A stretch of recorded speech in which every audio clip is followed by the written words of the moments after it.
गेल्या 2 दिवसांपासून मुंबईसह ठाण्यात पावसाची दमदार हजेरी असताना ठाण्यात मात्र काही भागात गुरुवारी 12 वाजल्यापासून शुक्रवारी 12 वाजेपर्यंत 24 तास पाणीपुरवठा बंद राहणार आहे.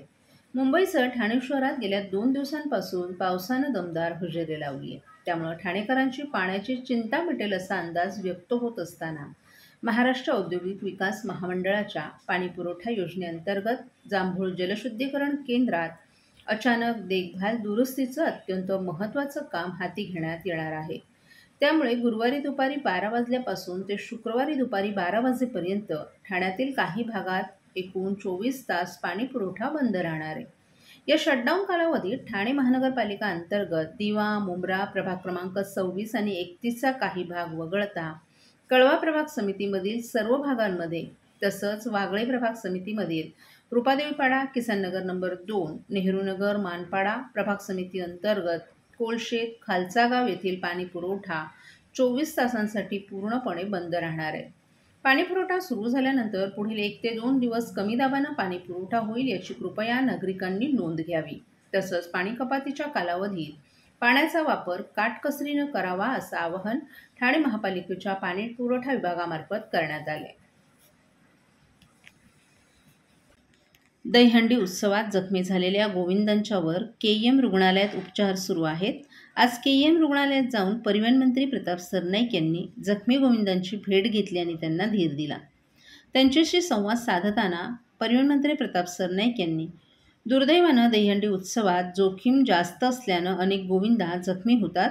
गेली 29 वर्षांपेक्षा अधिक काळ दहीहंडी उत्सवाच्या काळात जखमी झालेल्या गोविंदांना योग्य उपचार मिळावेत यासाठी आम्ही प्रयत्न करत असल्याचं सांगितलं.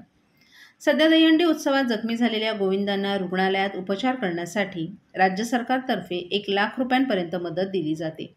या माध्यमातून मुंबई, ठाणे आणि इतर उपनगरात उत्सवाच्या काळात जखमी झालेल्या सुमारे 95 गोविंदांच्यावर यशस्वी उपचार करण्यात आले आहेत. यापैकी अनेक गोविंदांवर यशस्वी उपचार करून त्यांना सुखरूप घरी सोडण्यासाठी दहीहंडी समन्वय समितीच्या सदस्यांनी जीवापाड मेहनत केली आहे. त्यांचं देखील कौतुक आहे असं प्रतिपादन मंत्री सरनाईक यांनी केलं. आज 7 गोविंदा खेळाडू हे केईएम रुग्णालयात हस्तिरोग तज्ज्ञ डॉक्टर मोहन देसाई यांच्या देखरेखीखाली उपचार घेत आहेत. जखमी गोविंदांना धीर देताना मंत्री सरनाईक यांनी अपघात कितीही गंभीर असला तरी गोविंदांचा आत्मविश्वास कधीच ढळत नसल्याचं सांगितलं. उपचार घेणाऱ्या गोविंदांनी काही टेन्शन घेऊ नये, आपण कायम त्यांच्या पाठीशी उभं राहू असंही सांगितलं. गोविंदांचा जोश, ताकद आणि मनोबल हेच दहीहंडीच्या परंपरेचं खरं वैशिष्ट्य आहे. त्यांच्या सुरक्षिततेसाठी आपण सर्वांनी प्रयत्नशील राहणं हीच खरी गरज असल्याचंही त्यांनी सांगितलं.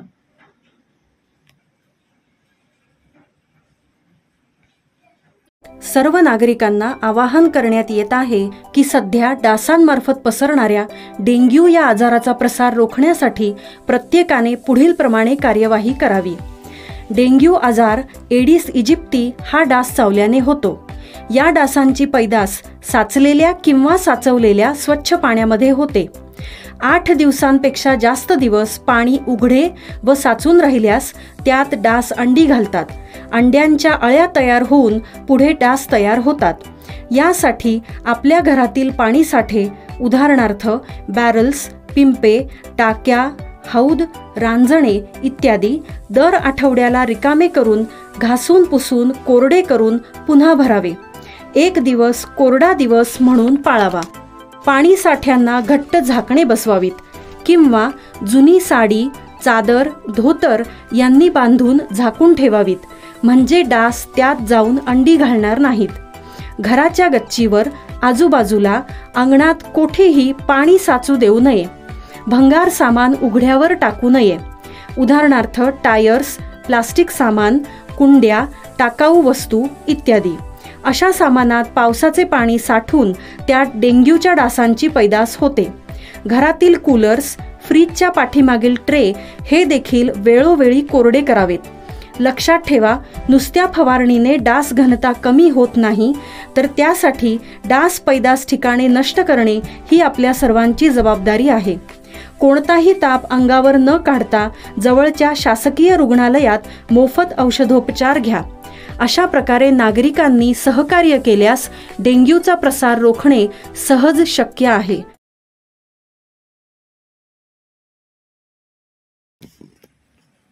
घरगुती हिंसाचार प्रकरणांच्या पार्श्वभूमीवर शिवसेना शिंदे गट लाडकी सून योजना राबवणार असल्याची घोषणा उपमुख्यमंत्री एकनाथ शिंदे यांनी केली आहे. या योजनेअंतर्गत अन्यायग्रस्त सुनांना मदत केली जाणार असून चांगल्या सासू सुनांचा सन्मानही केला जाणार आहे. सासू आणि सुनांचे विळ्याभोपळ्याचं नातं पूर्वापार चालत आले. हे नातं सुधारून घरगुती हिंसाचाराला आळा घालण्यासाठी ही योजना सुरू करण्यात आली असून त्याची अंमलबजावणी शिवसेना शाखा आणि कार्यालयांमार्फत केली जाणार आहे, असं शिंदे यांनी सांगितलं. प्रत्येक घरात लाडकी मुलगी असते, मात्र सून लाडकी असतेच असं नाही. अनेक सुनांना सासरी छळ सहन करावा लागतो. अशा अन्यायग्रस्त सुनांसाठी हेल्पलाईन क्रमांक उपलब्ध करून देण्यात आला आहे. या क्रमांकावर अशा सुनांनी न घाबरता संपर्क साधावा. समुपदेशनानं सासू सून संबंध सुरळीत करण्याचा प्रयत्न केला जाईल. त्याचा उपयोग न झाल्यास आहेच शिवसेना स्टाईल, असं शिंदे यांनी सांगितलं. ही मोहीम राज्यभर राबवण्यात येणार असून माजी महापौर मीनाक्षी शिंदे यांच्याकडे या योजनेच्या अंमलबजावणीची जबाबदारी सोपवण्यात आली आहे. या योजनेचा लाभ घेण्यासाठी 8828862288 हा हेल्पलाईन क्रमांक उपलब्ध करून देण्यात आला आहे. केंद्र शासन देशातील ग्रामीण भागात राबवत असलेली शैक्षणिक धोरणं, उपक्रमांविषयी खासदार नरेश म्हस्के यांनी लोकसभेत तारांकित प्रश्न उपस्थित केला. विद्यार्थ्यांच्या भविष्यासाठी विविध योजनांच्या माध्यमातून हजारो कोटी रुपये खर्च करण्यात आले असून भविष्यातील गुणवत्तापूर्ण उपक्रमांसाठी करोडो रुपयांची भरीव तरतूद केली असल्याची माहिती केंद्रीय शिक्षण मंत्री धर्मेंद्र प्रधान यांनी दिली आहे. ग्रामीण भागात कोणताही शैक्षणिक उपक्रम राबवताना त्याची साधनसामुग्री मातृभाषेतून उपलब्ध करून देण्याची मागणी खासदार नरेश म्हस्के यांनी केली असता त्याला सकारात्मक प्रतिसाद केंद्रीय शिक्षण मंत्री धर्मेंद्र प्रधान यांनी दिला आहे. एकाच वर्षात विविध विषयांवर 150च्या वर संसदेत प्रश्न विचारण्याचा विक्रमही खासदार नरेश म्हस्के यांनी केलाय. देशातील ग्रामीण भागातील शैक्षणिक स्थिती, केंद्र सरकारनं राबवलेले प्रमुख उपक्रम, वाटप केलेल्या निधीचा तपशील, डिजिटल शिक्षण, पायाभूत सुविधा, विकास कार्यक्रम आणि सरकारी योजनांचा गावांमधील शिक्षणाच्या निकालांमध्ये होणारा परिणाम असे विविध प्रश्न तारांकित संख्या 360च्या अनुषंगानं खासदार नरेश म्हस्के आणि लोकजनशक्तीच्या खासदार शांभवी चौधरी यांनी संसदेत विचारले. यावर शिक्षण मंत्री धर्मेंद्र मेहता यांनी सविस्तर समाधानकारक लेखी उत्तर दिले. खासदार नरेश म्हस्के यांनी आत्तापर्यंतच्या वर्षभराच्या कालावधीमध्ये देशातील रोजगार, शिक्षण, शेती, नोकरी, अर्थव्यवस्था, संरक्षण व्यवस्था अशा विविध विषयांवर संसदेत प्रश्न विचारले आणि त्याची उत्तरं विविध खात्याच्या मंत्र्यांनी दिली आहेत. भारत सरकारनं राष्ट्रीय धोरण 2020 मंजूर केले. या योजनेअंतर्गत विशेषतः ग्रामीण आणि दुर्गम भागात नवीन इमारती बांधणं, वर्गखोल्यांची संख्या वाढवणं, सुविधांचं अपग्रेड करणं, भौतिक पायाभूत सुविधा मजबूत करणं याला प्राधान्य दिलं जात आहे. समग्र शिक्षा योजनेअंतर्गत प्रीस्कूल ते 12वीपर्यंत गुणवत्तापूर्ण शिक्षण देण्यासाठी नेताजी सुभाषचंद्र बोस निवासी विद्यालय, वसतिगृहांसाठी सन 2024-25 मध्ये 34,000 करोड रुपयांची वित्तीय सहाय्यता देण्यात आली आहे, अशी माहिती केंद्रीय शिक्षण मंत्री धर्मेंद्र प्रधान यांनी दिली आहे. शिक्षण मंत्रालयानं सार्वजनिक आणि खाजगी अशा प्रत्येक श्रेणीतील 10 उच्च शिक्षण संस्थांना उत्कृष्ट संस्थेचा दर्जा देण्यासाठी आणि त्यांना जागतिक दर्जाच्या शिक्षण आणि संशोधन संस्था म्हणून उदयास आणण्यासाठी जागतिक दर्जाची संस्था योजना सुरू केली आहे. समग्र शिक्षा योजनेअंतर्गत ग्रामीण शाळांमध्ये ICT प्रयोगशाळा, स्मार्ट वर्गखोल्या आणि डिजिटल बोर्ड स्थापित केले जात आहेत.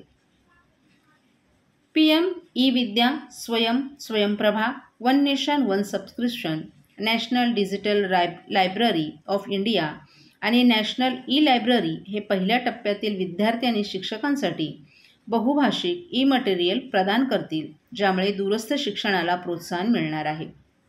देशभरातील शालेय शिक्षणात बहुपद्धतीनं प्रवेश सक्षम करण्यासाठी डिजिटल, ऑनलाईन, ऑन एअर शिक्षणाशी संबंधित सर्व प्रयत्नांना एकत्रित करण्यासाठी भारत सरकारनं PM ई-विद्या योजना सुरू केली आहे.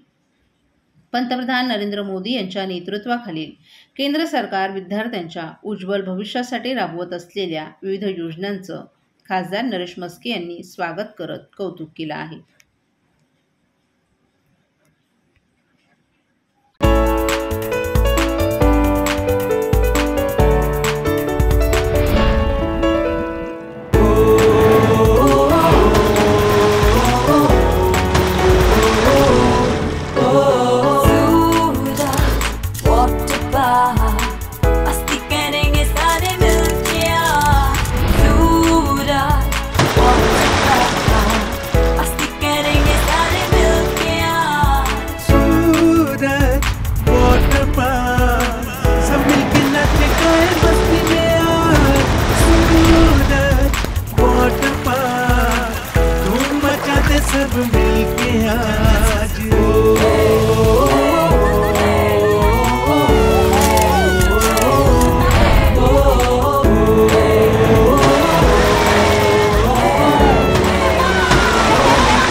गणेशोत्सवाला मोठी परंपरा तर नवरात्र उत्सवाला धार्मिक महत्त्व आहे. गणेशोत्सवाच्या माध्यमातून सार्वजनिक गणेशोत्सव मंडळं जनजागृतीचं मोठं कार्य करत असतात. राष्ट्रभक्तीची भावना जागृत करणाऱ्या या सार्वजनिक मंडळांना रस्ते किंवा पदपथांवर गणेशोत्सव आणि नवरात्र उत्सवात तात्पुरता मंडप उभारण्याची परवानगी द्यावी, तसंच त्यासाठी कोणतेही मंडप भाडं आकारलं जाऊ नये, अशी विनंती खासदार नरेश म्हस्के यांनी ठाणे महापालिका प्रशासनाकडे केली होती. खासदार नरेश म्हस्के यांच्या विनंतीला मान देत ठाणे महापालिका प्रशासनानं दोन्ही सणांना मंडळांकडून भाडे न आकारण्याचा निर्णय घेतलाय. त्यामुळे मंडळांना आता दिलासा मिळालाय. दरवर्षी असंख्य गणेश मंडळं आणि नवरात्रोत्सव मंडळं आपापल्या परिसरात उत्साहात, भक्तिभावाने आणि प्रेमाने हा सोहळा साजरा करतात. ही मंडळं फक्त उत्सवापुरती मर्यादित नसतात, तर वर्षभर विविध लोकोपयोगी उपक्रम, समाजसेवा, रक्तदान शिबिरं, पर्यावरण जनजागृती आणि नागरिकांसाठी उपयुक्त कार्यक्रम आयोजित करत असतात. या मंडळांचा सहभाग महापालिकेच्या विविध उपक्रमातही मोलाचा असतो. ही मंडळं ज्या मर्यादित निधीतून इतका मोठा उत्सव साजरा करतात, त्यामागे प्रचंड मेहनत, वेळ आणि नागरिकांच्या वर्गणीच्या रूपात मिळालेला थोडासा निधी असतो. परंतु त्या निधीतूनच मंडप भाडं, सजावट, सांस्कृतिक कार्यक्रम, सुरक्षा आणि इतर खर्च भागवणं अनेकदा कठीण जातं.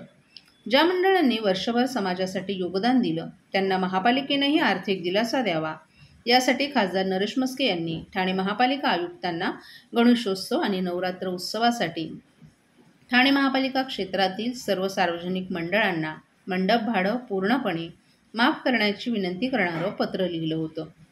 खासदार नरेश म्हस्के यांच्या पत्रावर आयुक्तांच्या परवानगीने ठाणे महापालिकेने आता गणेशोत्सव आणि नवरात्र उत्सवासाठी ठाण्यातील सर्व सार्वजनिक मंडळांना रस्ते किंवा पदपथावर तात्पुरता मंडप उभारण्याची परवानगी आणि त्यासाठी कोणताही मंडप भाडं आकारलं जाणार नसल्याचा निर्णय घेतलाय.